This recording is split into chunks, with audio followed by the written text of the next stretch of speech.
Recent டைம்ஸ்ல மழை அப்படின்ற ஒரு கான்செப்ட்னால ஒரு 30 to 40 days நார்மலா வந்து லீவ் வருது அப்படின்னு ஒரு ஸ்டாட்டிஸ்டிக் சொல்லுது.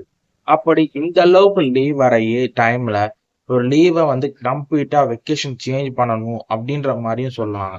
அப்படி வெக்கேஷன் சேஞ்ச் பண்ணாங்க அப்படின்னா என்னென்ன இம்பாக்ட் நடக்கும்? அண்ட் வேர்ல்ட் லெவல்ல ஒரு விஷயம் ஃபாலோ பண்ணிட்டு இருக்காங்க. எக்ஸப்ட் ஒரு சில கண்ட்ரிஸ். ஒரு சில கண்ட்ரீஸ்ல மேக்ஸிமம் ஒரு 90% ஆஃப் கண்ட்ரிஸ் எல்லாமே சம்மர் ஒரு விஷயம் ஹாட்டா இருக்கனால கஷ்டப்படுறாங்க. பட் உண்மை சொல்ல போனா ஒரு சில ஸ்டேட்டுக்கும் எல்லா ஸ்டேட்டுக்குமே வந்து இது பொருந்தாதுன்னு சொல்லலாம். லைக் எல்லா ஸ்டேட்டுக்குமே பொருந்தாது அப்படின்னா சம்மர் ஹாட்டா தான் இருக்கும். சம்மர் ரொம்ப கஷ்டமா தான் இருக்கும். பட் சம்மர்ல ஒரு ஒரு 2 மாசம் கொடுக்கறத 1 மாசம் கொடுக்கணும். அண்ட் டிசம்பர் நவம்பர்ல வந்து கூட ஒரு மாசம் வந்து ஃபுல்லா லீவ் விடணும். ஃபார் ரெயின் அந்த விஷயத்துக்கும் லீவ் விடணும். ஆர் 2 விஷயமும் லீவ் கொடுக்குற மாதிரி summer and winter rainy season அந்த விஷயத்துக்கும் லீவ் கொடுக்கணும்னு சொல்றாங்க. அதை ப்ராக்டிக்கலா பாசிபிளா அண்ட் எதனால கொடுக்கணும்னு சொல்றாங்க அப்படின்னா ஃபர்ஸ்ட் ஃபுல்லா ரெயினா இருக்கனால ஃப்ளட்டா இருக்கனால ஒரு ஸ்கூலுக்கோ காலேஜுக்கோ போக கஷ்டப்படுறாங்க. அது மட்டும் இல்ல ஒரு மின்கம்பமா இருக்கட்டும் நிறைய பேர் உயிர் இழக்கிறாங்க. சின்ன பசங்கள்ல இருந்து இது சம்மர்ல உயிர் இழக்கிறத விட ரெய்னி சீசன்ல உயிர் இழக்கிறது ரொம்ப அதிகமா இருக்கு. ஒரு ஸ்டாட்டிஸ்டிக்ஸ் சொல்லுது அங்க சம்மர்ல ஒருத்தர் உயிர் இழந்தாங்க அப்படின்னா அங்க ரெய்னி சீசன்ல வந்து 15 பேர் உயிர் இழக்கிறாங்கன்னு சொல்லிட்டு. இப்படி இருக்க விஷயத்துக்கு ஏன் கவர்மெண்ட் லீவ் கொடுக்க மாட்டாங்க? சம்மர் சீசன் மாதிரி ரெய்னி சீசனாக கொடுக்க மாட்டாங்க அப்படின்னா ஃபர்ஸ்ட் ஆஃப் ஆல் காலங்காலமா பார்த்து வச்சிருந்த விஷயம்தான். காலங்காலமா ஒரு விஷயம் ஃபாலோ பண்றதை வந்து திடீர்னு சேஞ்ச் பண்ண முடியாது.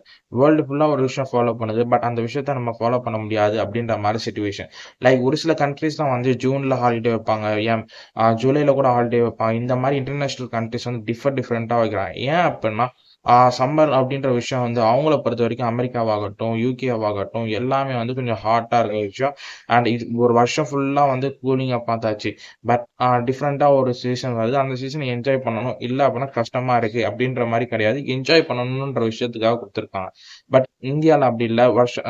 குறிப்பா தமிழ்நாட்டை சொல்ல போனா அப்படின்னா வருஷம் ஃபுல்லா வெயில் அடிக்குது. ஒரு நாள் ஒரு மாசம் மட்டும்தான் ரெய்னி சீசன் வருது. அந்த ரெய்னி சீசன்ல வந்து அஃபெக்ட் ஆகிற விஷயங்கள் வந்து ரொம்ப அதிகமா இருக்கு. இல்ல அப்படின்னா இன்ஃப்ராஸ்ட்ரக்சரை டெவலப் பண்ணணும். அப்படி இன்ஃப்ராஸ்ட்ரக்சர் டெவலப் பண்ணிட்டாங்க அப்படின்னா ஆட்டோமேட்டிக்கா அந்த ப்ராப்ளம் உயிரிழப்பெல்லாம் இருக்கட்டும் நிறைய விஷயங்களா இருக்கட்டும் சால்வ் பண்ண முடியும்.